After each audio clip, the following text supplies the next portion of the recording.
देश में एक ऐसा भी राज्य था जहां न तो मुगल अपनी पैर जमा सके और न अंग्रेजों ने वहां जाने की हिम्मत जुटाए।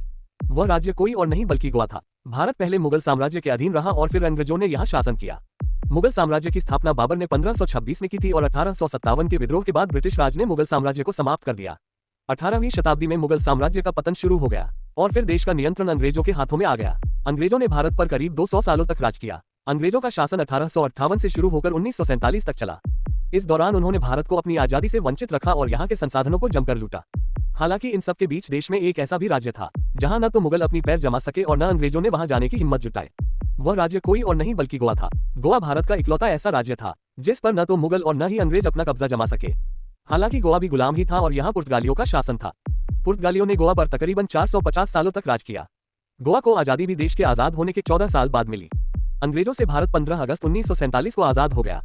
वहीं गोवा को पुर्तगालियों से आजादी 14 साल बाद 19 दिसंबर 1961 को मिला, जिसके बाद ये भारत का हिस्सा बना। मार्च 1510 में अल्फांसो द अल्बुकर्क के नेतृत्व में पुर्तगालियों ने गोवा पर आक्रमण किया और बिना किसी संघर्ष के यह उसके कब्जे में आ गया।